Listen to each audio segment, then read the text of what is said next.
The night everything changed, the Crystal Palace ballroom sparkled like a jewel box on this crisp October evening. Manhattan's most powerful people gathered for the annual Blackwood Foundation Gala, where millions of dollars would be raised for various charities.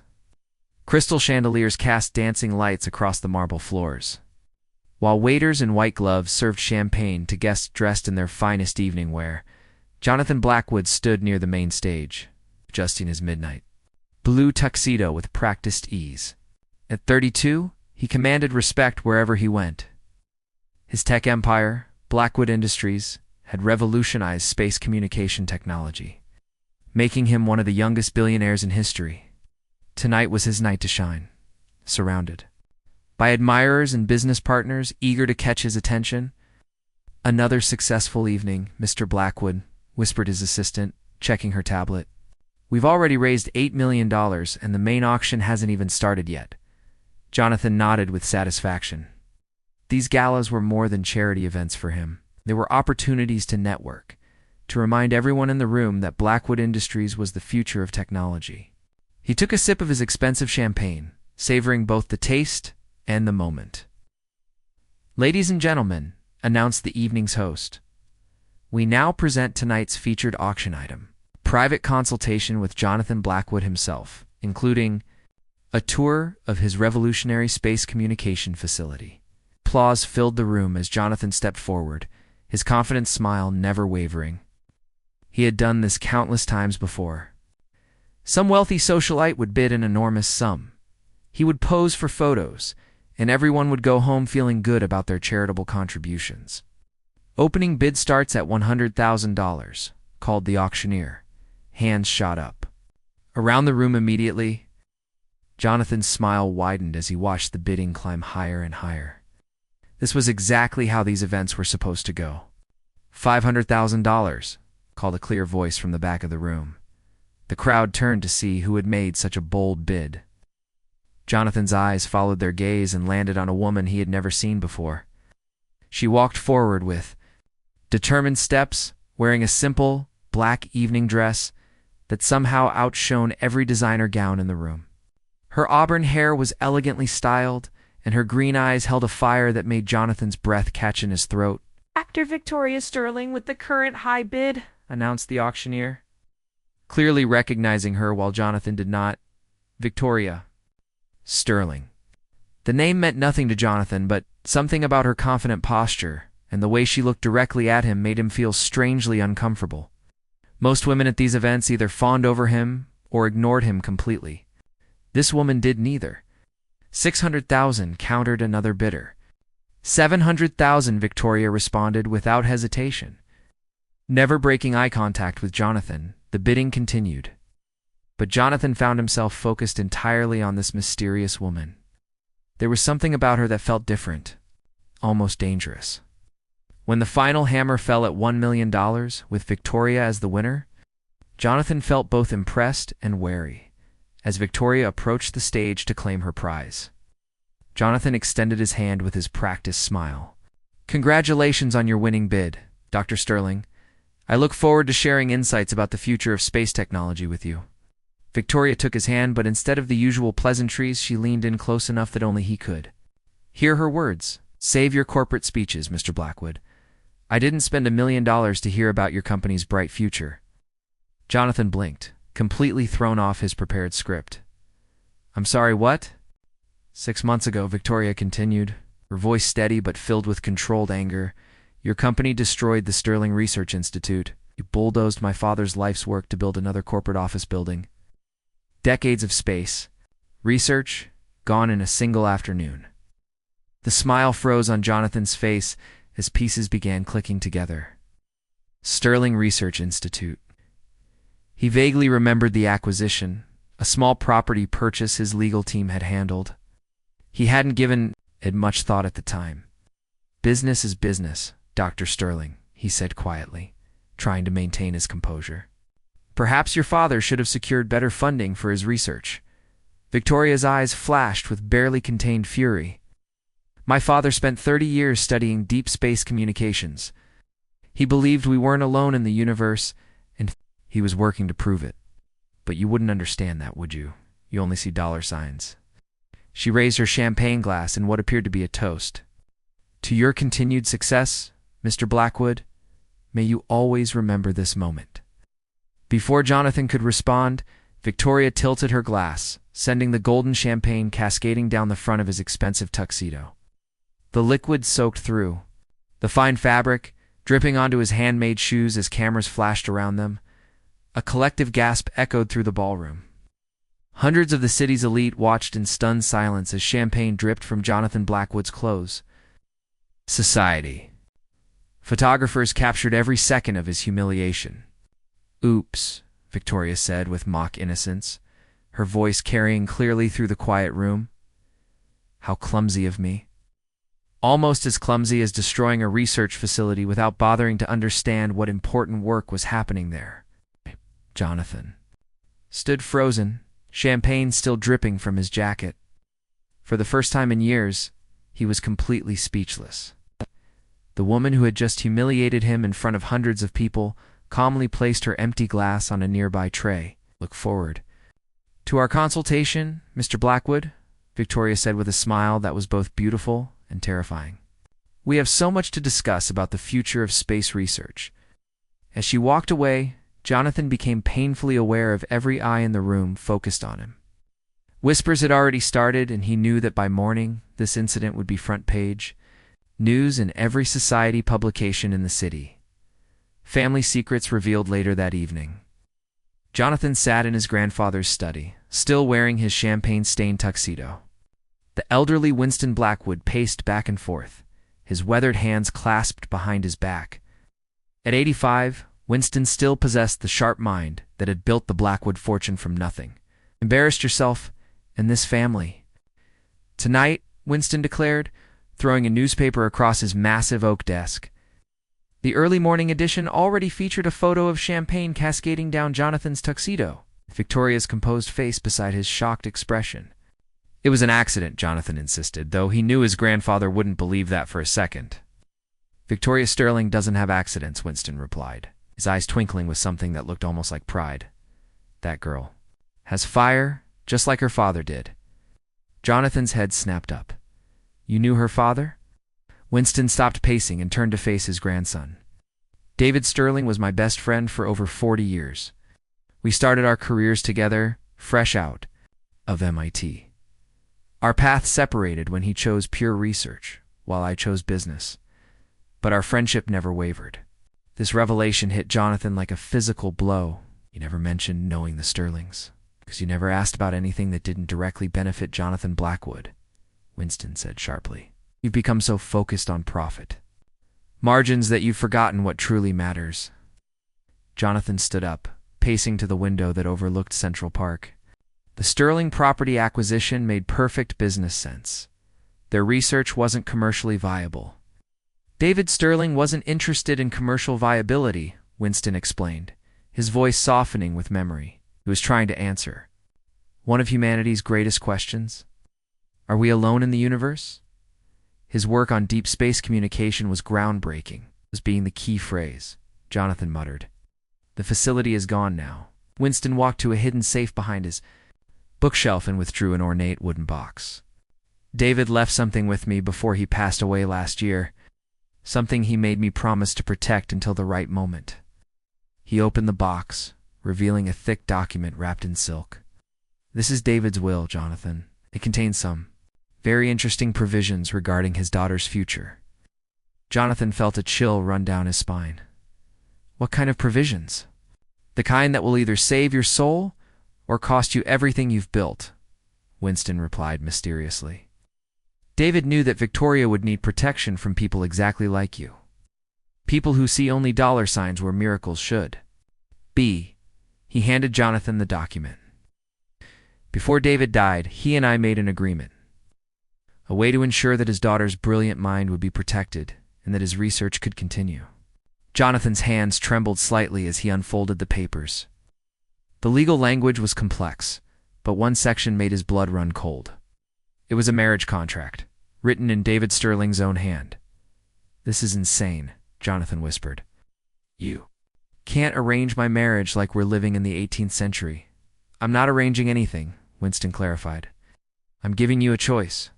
Honor this agreement and marry Victoria Sterling, or lose control of Blackwood Industries immediately. You would disown your own grandson over this?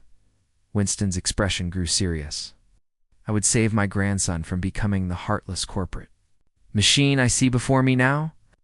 David's daughter has dedicated her life to continuing his work. She has 3 doctoral degrees and has already made breakthrough discoveries that could change everything we know about space communication. Jonathan stared at the marriage contract, his mind racing. Oh, I would. She agree to this? She obviously despises me? Because she needs resources that only Blackwood Industries can provide, Winston explained. And because, despite what happened tonight, I believe you two are more alike than either of you realizes. The old man walked to his desk and pulled out a research file. Look at this, Jonathan. Really look? The file contained Victoria's academic records, her published papers, and most importantly, her recent discoveries. Jonathan's eyes widened as he read about her work on quantum communication across vast distances, theoretical frameworks for faster-than-light messaging, and her father's final research notes about mysterious signals from deep space. She's brilliant, he admitted grudgingly. She's exactly what Blackwood Industries needs to truly revolutionize space communication, Winston said. And you, whether you admit it or not, are exactly what she needs to bring her father's vision to life. Jonathan looked up from the research files. Even if I agreed to this insanity, what makes you think she would marry someone who destroyed her life's work? Winston smiled, the expression making him look decades younger. Because Victoria Sterling is just as practical as she is passionate. She knows that marrying you is the only way to get the resources she needs to continue her father's research. The question is, are you smart enough to see what an incredible opportunity this is? The weight of the decision pressed down on Jonathan's shoulders. Everything he had built, everything he had worked for, hung in the balance. And yet, as he thought about the fire in Victoria Sterling's eyes when she had confronted him, he felt something he hadn't experienced in years, genuine curiosity about another person. How long do I have to decide? He asked finally. Victoria has already agreed, Winston revealed.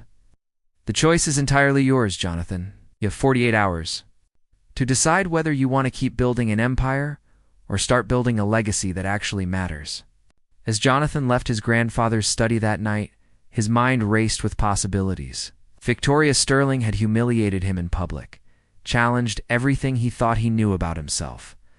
And now she might become his wife. One thing was certain. His carefully controlled life was about to become very complicated. The mysterious Dr. Victoria Sterling had already changed everything with a single glass of champagne. Jonathan couldn't help but wonder what other surprises she had in store for him. And despite everything, he found himself looking forward to finding out. The wedding that changed everything 3 months after the champagne incident. Victoria Sterling stood in the bridal suite of Manhattan's most exclusive hotel, staring at her reflection in an antique mirror. The elegant ivory gown fit perfectly, its simple lines reflecting her preference for substance over flash. Yet she barely recognized the woman looking back at her. You don't have to go through with this, whispered her best friend in research. Partner, Dr. Emma Rodriguez, adjusting Victoria's veil with nervous fingers. There has to be another way to fund your research. Victoria touched the small pendant around her neck, a piece of meteorite her father had given her years ago. There is no other way, Emma. Blackwood Industries has the resources, the satellite networks, and the technology I need. This marriage is just a business arrangement. Business arrangements don't usually require white dresses and wedding vows, Emma pointed out gently. Before Victoria could respond, a knock at the door announced the arrival of their limousine. As they descended to the hotel lobby, Victoria's heart hammered against her ribs. In less than an hour, she would be married to the man who had destroyed her father's laboratory. The wedding ceremony was smaller than most billionaire affairs, with only close family and friends in attendance. Jonathan had surprised her by agreeing to keep it intimate, understanding that Victoria preferred privacy over publicity. As she walked down the aisle, Victoria kept her eyes focused on the altar, where Jonathan waited in a perfectly tailored charcoal suit. When their eyes met, something unexpected passed between them. Over the past 3 months of negotiations and wedding planning, they had developed a grudging respect for each other. Jonathan had proven himself to be more thoughtful than she had initially believed, while Victoria had shown him glimpses of brilliance that genuinely impressed him. "Do you, Victoria Sterling, take Jonathan Blackwood to be your husband?" asked the minister. "I do," Victoria replied, her voice steady despite her racing heart. "Do you, Jonathan Blackwood, take Victoria Sterling to be your wife?" Eyes held hers as he answered, "I do." When the minister pronounced them husband and wife, their kiss was brief and formal, yet Victoria felt an unexpected spark that had nothing to do with their business arrangement. As they turned to face their small audience, Jonathan's hand found hers, his fingers intertwining with a warmth that felt surprisingly natural. The honeymoon discovery 2 days later. Victoria and Jonathan found themselves in an unexpected location. For a honeymoon, the Blackwood Industries satellite monitoring station in Montana. Rather than a tropical beach or European castle, Victoria had requested access to the most advanced space communication equipment in the world. Most newlyweds. "Go to Paris," Jonathan observed, watching Victoria set up her equipment in the main control room. "You wanted to come to a research facility in the middle of nowhere." "Most newlyweds are actually in love," Victoria replied without looking up from her computer screens. "We're here to work." The facility was impressive, even by Victoria's high standards. Massive satellite dishes pointed toward the heavens, while banks of computers processed signals from across the galaxy. It was exactly what she needed to continue her father's research into deep space communications. "Your father's theories about extraterrestrial communication," Jonathan said, settling into a chair beside her workstation. "I've been reading his research notes. They're fascinating, even if they seem impossible." Victoria's fingers paused over her keyboard. "You read his work?" "Every paper, every journal entry, every theoretical framework," Jonathan confirmed. "May have destroyed his laboratory, but I'm trying to understand what I lost in the process." For the first time since meeting him, Victoria felt a flicker of genuine appreciation for her new husband. He believed that somewhere in the background radiation of space, there were patterns, organized signals that proved we weren't alone. "And you believe that too?" Victoria turned to face him fully. "I don't believe it, Jonathan. I know it. I've been continuing his work in secret for the past year, using borrowed equipment and stolen time. But with your resources, with this facility, I could actually prove it." Jonathan leaned forward, intrigued despite himself. "Show me." Victoria's hands flew across the keyboard, bringing up complex wave patterns and frequency analyses. "Look at this data stream from the Kepler sector. Most scientists dismiss it as cosmic background noise, but watch what happens when I apply my father's filtering algorithms." The seemingly random patterns on the screen suddenly organized themselves into repeating sequences, mathematical progressions, prime number series, and what looked almost like language structures emerged from the chaos. Jonathan stared at the screen in amazement. "That's not natural." "No, it's not," Victoria agreed, her voice filled with excitement. "Someone, or something, is trying to communicate across the vastness of space. And I think they're getting closer." Before Jonathan could respond, alarms began. Blaring throughout the facility, emergency lights flashed red as technicians rushed to their stations. The main screen displayed an incoming signal unlike anything they had ever detected. "What's happening?" Jonathan demanded, his business instincts kicking in. Victoria's face had gone pale as she stared at her equipment. "At the signal I've been tracking. For months, it just jumped from the outer solar system to Jupiter's orbit." "What does that mean?" "It means," Victoria whispered, "that whatever was sending those signals is no longer light years away. It's in our solar system, and it's moving fast."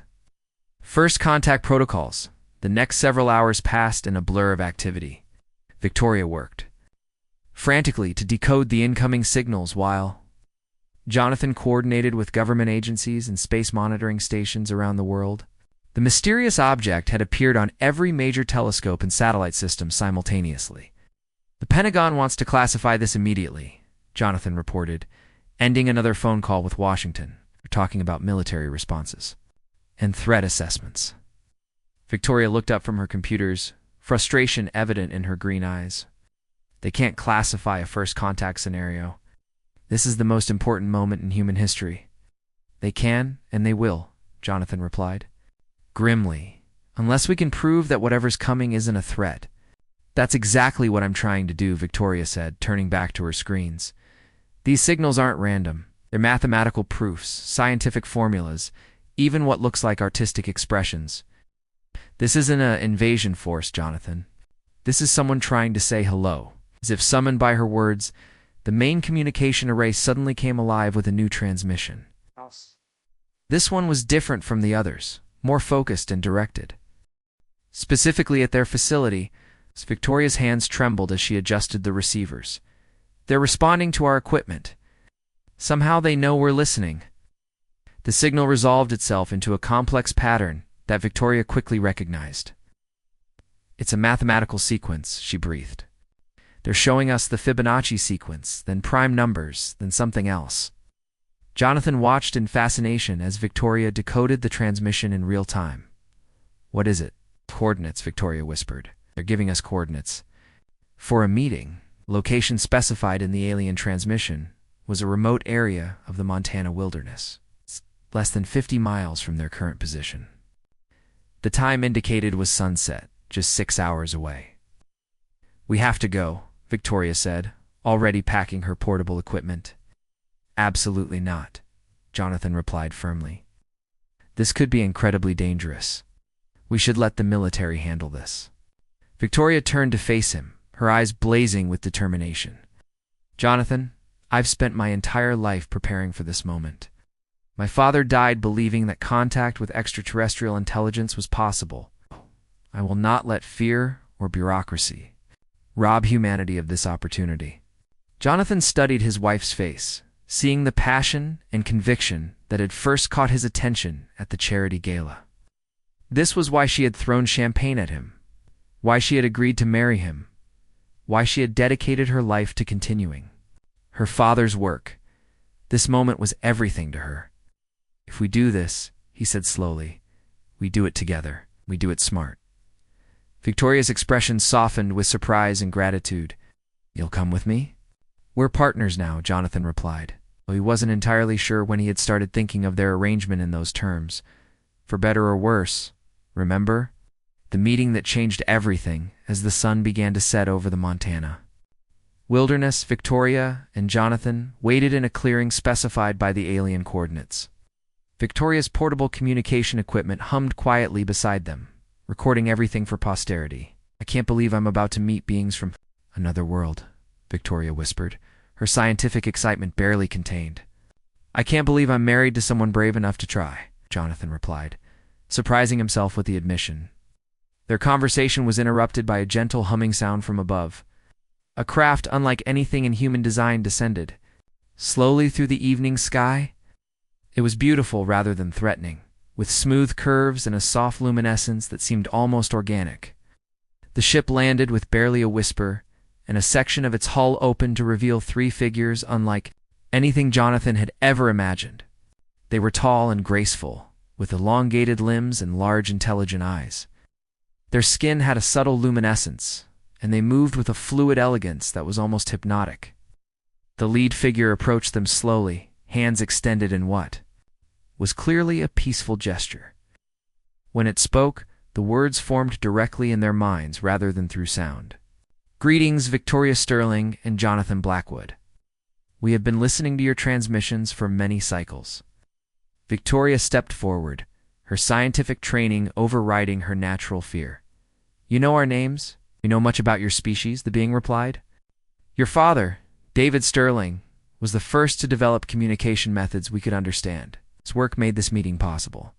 Tears formed in Victoria's eyes. My father knew about you. He suspected. His final transmissions included messages of hope and friendship. We have come because your species stands at a crossroads, and we believe you are ready for contact. Jonathan found his voice, though his mind still reeled from the impossibility of the situation. What kind of crossroads? The alien's large eyes turned to him with surprising warmth. Your planet faces challenges that threaten your continued existence. climate change, resource depletion, social division, faced similar challenges on our world many centuries ago.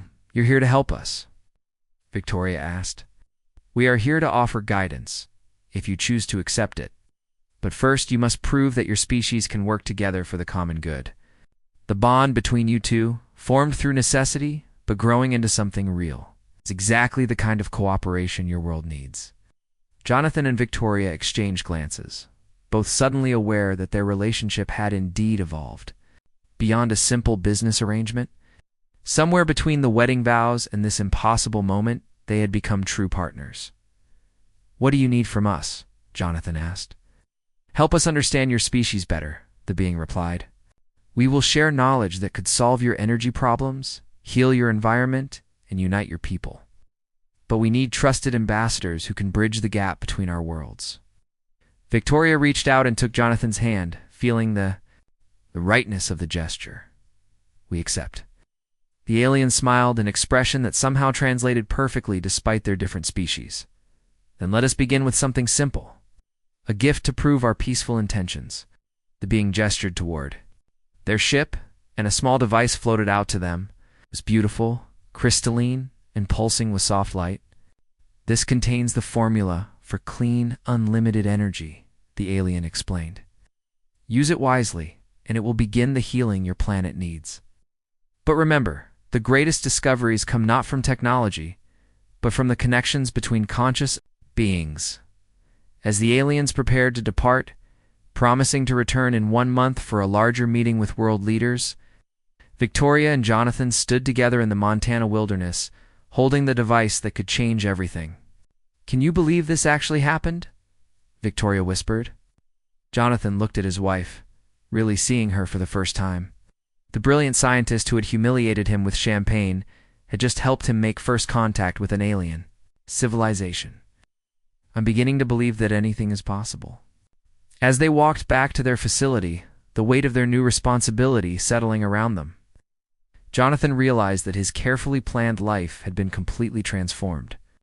And for the first time in years, he couldn't wait to see what happened next.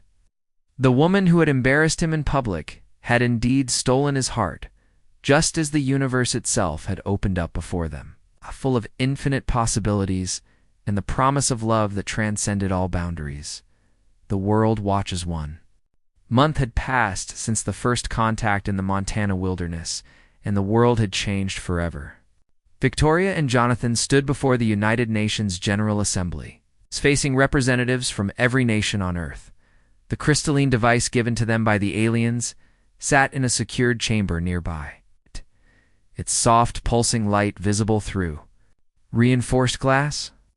Ladies and gentlemen, Victoria addressed the assembly, her voice steady despite the magnitude of the moment. What we're about to share with you will challenge everything humanity believes about our place in the universe. Past weeks had been a whirlwind of government meetings, scientific conferences, and media attention. Victoria and Jonathan had become the most famous couple on the planet, though their relationship remained a mystery even to themselves. Somewhere between decoding alien mathematics and preparing for humanity's future, they had fallen in love, without either of them quite realizing when it happened. The beings who contacted us call themselves the Zephyrians. Jonathan continued, his business background helping him navigate the complex political implications. They come from a world called Ethros, located in what we know as the Vega system. They've been watching our development for centuries, waiting for us to reach a level of technological and social advancement that would make peaceful contact possible. A murmur rippled through the assembly. The Chinese representative raised his hand. Dr. Sterling, how can we be certain these beings have peaceful intentions? Victoria activated a holographic display showing the energy device. In the past month, we've tested their gift under controlled conditions. The energy output is clean, unlimited, and completely safe. They could have given us weapons or demanded resources. Instead, they offered us the solution to our greatest environmental challenges. The Russian delegate stood next. Mr. Blackwood, what do these aliens want in return for their technology? Understanding, Jonathan replied simply. They want to study how different species can cooperate and learn from each other. They've proposed a cultural exchange program where small groups from both worlds can visit and share knowledge. Secretary General Martinez leaned forward in her chair. You two have been chosen as Earth's primary ambassadors. Victoria and Jonathan exchanged a glance, the kind of wordless communication that had developed between them over the intense weeks of preparation. The Zephyrians believe that our relationship represents humanity's potential for growth, Victoria explained. We started as enemies, became partners out of necessity, and discovered that working together made us both stronger. They see our marriage as a microcosm of what's possible between worlds, Jonathan added, his hand finding Victoria's in a gesture that felt completely natural now. The Zephyrian returned that evening, in the same Montana wilderness where everything had begun. A larger Zephyrian ship descended from the stars. This time, they weren't alone.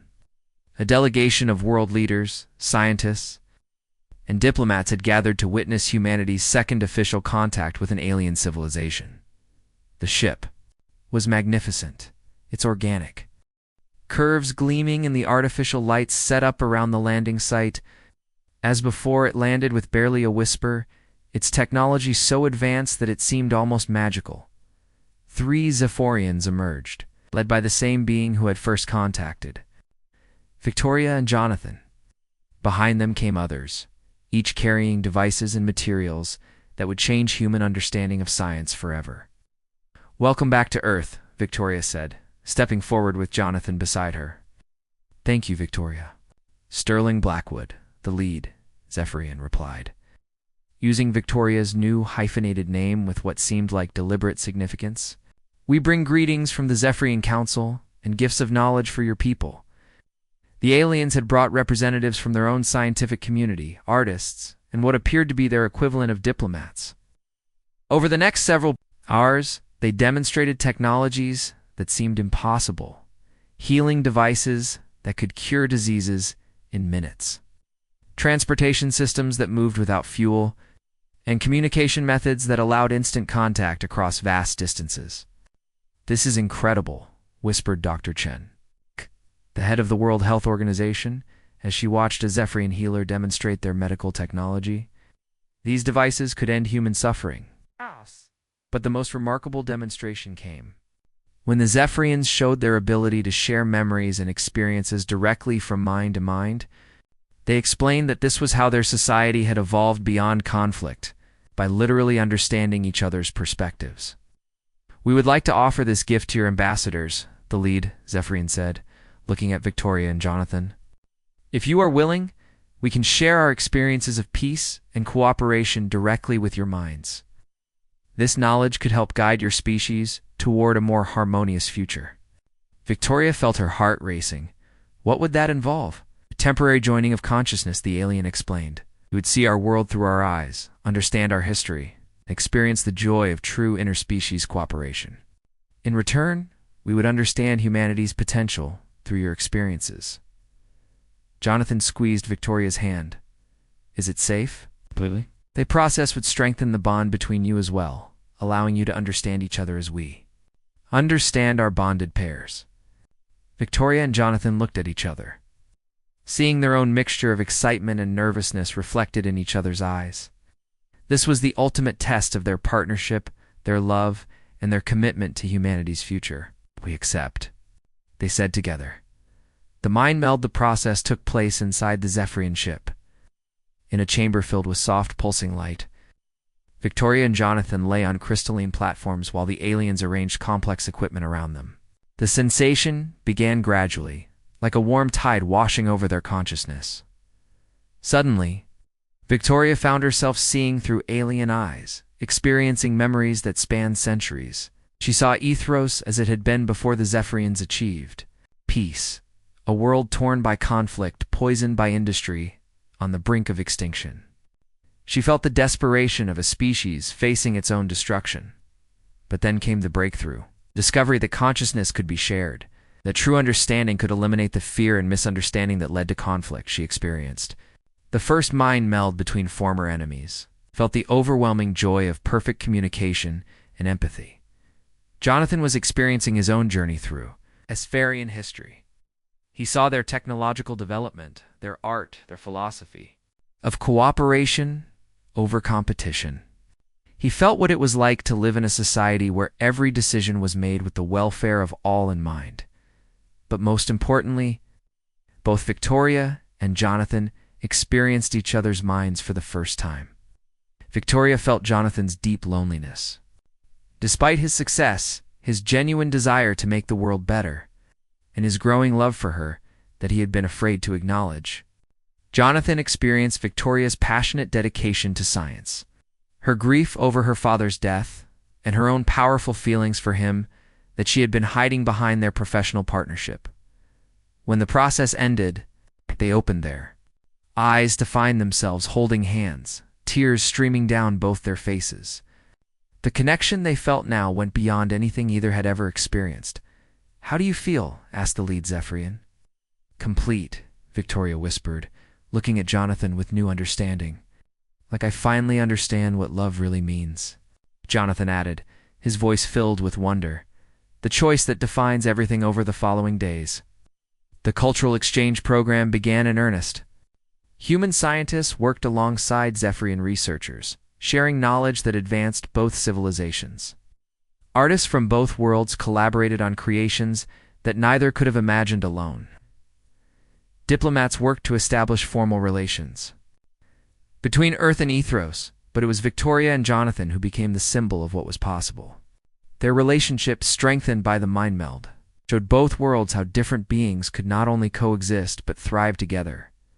The Zephyrians made an offer that stunned everyone. They invited a small group of humans to return with them to Ethros to establish a permanent cultural exchange. The journey would take several years, and those who went might never return to Earth. "We need our best ambassadors to make this work," the lead Zephyrian explained. "Victoria and Jonathan, would you consider coming with us?" The offer created the greatest challenge their relationship had faced. To go would mean leaving behind everything they had ever known, including the life they were building together on Earth. To stay would mean passing up the opportunity to represent humanity among the stars. "We need time to discuss this," Victoria said, though her heart was already pulling her toward the impossible adventure. That night, they walked together through the Montana wilderness, the same clearing where they had first met the Zephyrians. Above them, stars twinkled with new meaning, each one representing a possible world, a possible future. "What are you thinking?" Jonathan asked, stopping to look up at the night sky. "I'm thinking about my father," Victoria replied. "He spent his whole life wondering if we were alone in the universe. We know we're not, and we have the chance to be part of something bigger than anything he could have imagined. And I'm thinking about us," Jonathan said, turning to face her.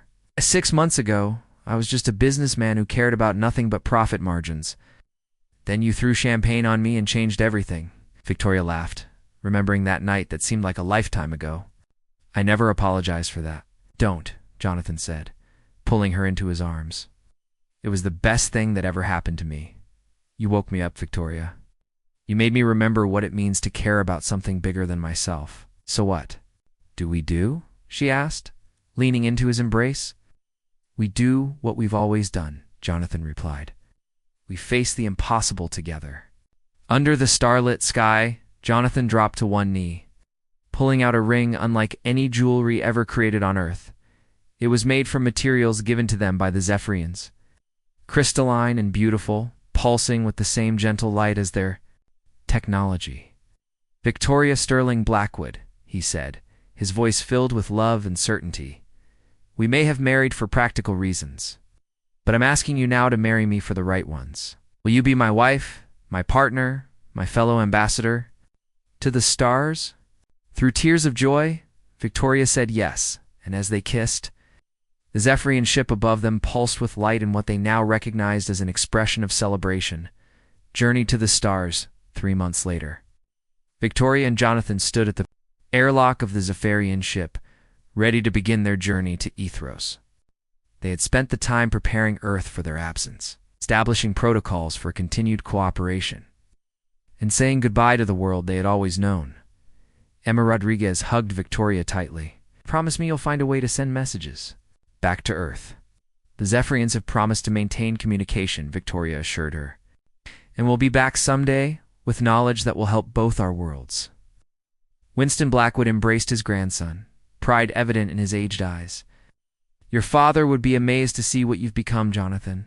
You're not just building a business, empire anymore. You're building bridges between worlds. As the ship prepared for departure, Victoria and Jonathan took their places beside their Zephyrian friends and guides. The journey to Ethros would take 2 years, but they would spend the time learning, growing, and preparing for their role as Earth's first permanent ambassadors to another world. Are you ready? The lead Zephyrian asked, as Earth fell away beneath. Then Victoria and Jonathan looked at each other, then out at the stars that no longer seemed distant and cold, but warm with possibility. We're ready, they said together, as their ship accelerated toward the edge of the solar system, carrying them toward a future neither could have imagined. Victoria reflected on the journey that had brought them here. She had set out to embarrass an arrogant billionaire and ended up finding her soulmate among the stars. Their love story had become humanity's love story.